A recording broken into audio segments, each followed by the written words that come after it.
soir et nous allons acclamer très fort pour notre Seigneur Jésus-Christ, le seul qui mérite la gloire, l'élévation, le seul qui est digne de porter le nom de Dieu.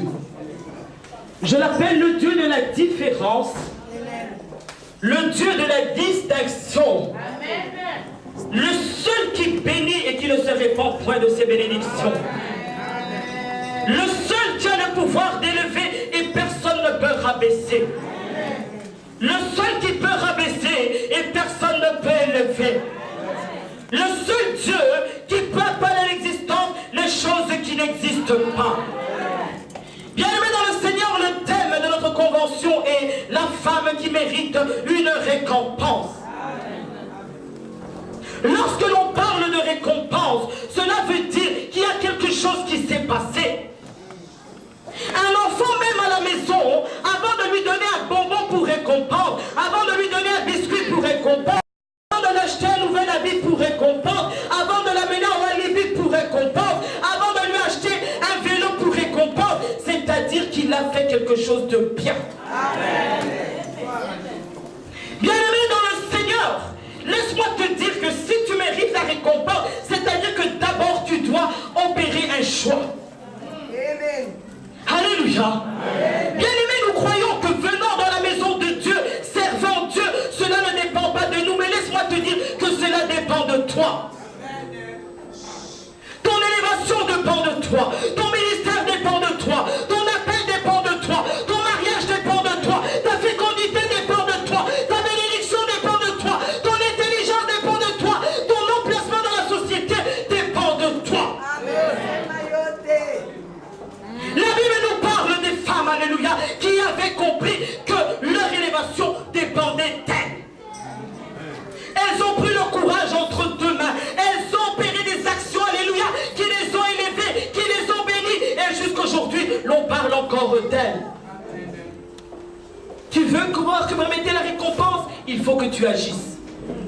Bien-aimés dans le Seigneur, continuellement, nous avons l'habitude de le dire, hein, que notre Dieu, que la vie même sur terre dépend de la loi de la semence et de la moisson. Celui qui ne sème pas ne récolte pas. Amen. Tu veux être élevé? Sers Dieu. Amen. Tu veux avoir la révélation de Dieu? Sers Dieu. Amen. Tu veux être béni? Sème. Amen. Tu veux être guéri? Prie. Amen. Tu veux être prospère? Invoque. Amen. Mais il faut bien aimer dans le Seigneur qu'il puisse avoir un geste. Amen. Afin que tu mérites la récompense, bien-aimé. Il y a des femmes qui ont compris que pour avoir la récompense de la part de l'Éternel, il fallait qu'elles bougent, il fallait qu'elles changent, il fallait que leurs pensées soient différentes. Laisse-moi te dire que si tu as des pensées négatives, tu n'auras jamais la récompense. Tu risques de passer ton temps à jalouser les gens. Tu risques de passer ton temps à dire des choses méchantes. Tu risques de passer ton temps à commérer, à vilipender, au lieu de passer aux choses essentielles, alléluia, qui vont te permettre de changer, qui vont te permettre d'être béni, qui vont te permettre que même ton nom soit changé dans la société. Amen. Laissez-moi vous dire, bien aimés dans le qu'il y en a même certaines parmi nous, alléluia, à qui on leur a donné des noms. Elles ne le savent même pas, mais les gens, les voyant, quand elles passent dans la rue, disent c'est elle qui passe. Songolo qui passe. Ni Fulani. Alléluia. Laisse-moi te dire que les gens t'ont donné un nom parce que tu n'as pas encore mérité la récompense. Mais laisse-moi te dire que les noms que ces gens-là t'ont donné, l'Éternel de ton Dieu peut le transformer aujourd'hui. Mais il a besoin que tu opères un choix. Quel est le nom qu'on t'a donné? Quel est le nom qu'on t'a donné dans ta famille? À travers tes amis, tes connaissances, même dans l'église. Vous savez qu'il y a des gens qui ont donné même des noms prophétesses. Alléluia. Quel est le nom que Dieu t'a donné et que le monde veut transformer?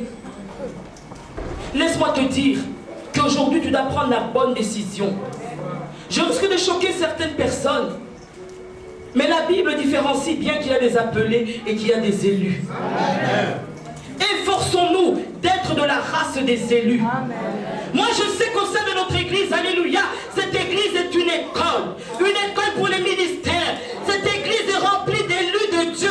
Mais il faut que tu comprennes que tu es une élue de Dieu ou bien que tu es un élu de Dieu. Amen. Tu veux continuer à pleurer, ta vie ne changera pas. Tu veux rester sur place, on te donnera toujours les noms les plus négatifs. Tu veux être béni, prends la bonne décision. Amen. Nous allons lire la parole de Dieu dans l'épître de Luc. Dans l'évangile de Luc, excusez-moi. Dans son 13e chapitre. Le sous-thème de ma prédication est « Fille d'Abraham ». Amen. Alléluia. Je vois que nous connaissons tous, alléluia, les bénédictions que Dieu a données à Abraham. Si nous lisons dans le livre de Genèse, dans son 17e chapitre, nous allons voir les multitudes de bénédictions que Dieu avait prédit pour Abraham et pour sa descendance. Vous savez, bien aimés dans le Seigneur, que c'est que dans ce verset-là, que notre Seigneur Jésus, avec toute l'audace, l'autorité, la puissance qu'il avait accepté d'appeler une femme fille d'Abraham. À l'époque, on n'appelait que des fils d'Abraham. Mais laisse-moi te dire que tu es une fille d'Abraham. Amen. Luc 13. Je vais lire la parole du Seigneur du 10e au 17e verset. Jésus enseignait dans une synagogue le jour du sabbat. Et voici, il y avait là une femme possédée d'un esprit qui la rendait infirme depuis 18 ans. Elle était courbée et ne pouvait pas du tout se redresser. Lorsqu'il la vit, Jésus lui adressa la parole et lui dit, « Femme, tu es délivrée de ton infirmité. » Et il lui imposa les mains. À l'instant, elle se redressa et glorifia Dieu. Mais le chef de la synagogue, indigné de ce que Jésus avait opéré cette guérison, un jour de sabbat, dit à la foule, « Il y a 6 jours pour travailler. Venez donc vous faire guérir ces jours-là et non pas le jour du sabbat. » Hypocrite, lui répondit le Seigneur. Est-ce que chacun de vous, le jour du sabbat, ne détache-t-il pas de la crèche son bœuf ou son âne pour le mener boire? Et cette femme, qui est une fille d'Abraham, et que Satan tenait liée depuis 18 ans, ne fallait-il pas la délivrer de cette chaîne le jour du sabbat? Tandis qu'il parlait ainsi, tous les adversaires étaient confus. Et la foule se réjouissait de toutes les choses glorieuses qu'il faisait. Parole du Seigneur. Amen. Vous savez, bien aimé, laisse-moi te dire que notre maître, Jésus, c'est un révolutionnaire. Amen. Le peuple d'Israël, les pharisiens et les rabbins étaient bornés. Ils avaient même ajouté des lois que Dieu n'avait pas données lors des 10 commandements. Ils étaient bornés. Ils étaient têtus. Voilà même pourquoi Jésus-Christ les appelait hypocrites. Mais il fallait que Dieu descende sur terre lui-même, qu'il vienne afin qu'il puisse révolutionner, alléluia, la vie de ses enfants et de ses élus. Et cet homme-là, la Bible nous dit, un jour, il entra dans une synagogue. Laisse-moi te dire, bien-aimé dans le Seigneur, que cette synagogue n'était pas n'importe quelle synagogue. Cette synagogue était une synagogue qui se trouvait à Capernaum. Alléluia. Si nous lisons à peu près dans l'exégèse, on voudrait dire consolation. Si vous regardez la Bible, dans les livres d'évangile, vous allez voir que Dieu opérait plusieurs miracles à Capernaum. Et c'est même que Capernaum que Jésus-Christ a dit, vous serez durement jugés. Alléluia.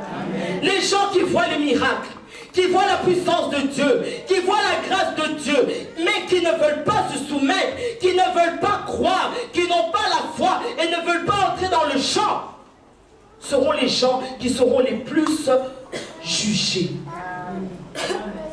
Jésus-Christ entra dans la synagogue. Vous savez, c'était une chose extraordinaire. Dans la synagogue à Capernaum, alléluia, dans la pièce principale, il n'y avait que les hommes. Les femmes étaient reléguées derrière, vous savez. Ils avaient transformé l'idée que Dieu avait fait lorsqu'on avait créé le temple. Eux, ils ont dit que les hommes se mettent dans la place principale et que les femmes soient reléguées derrière.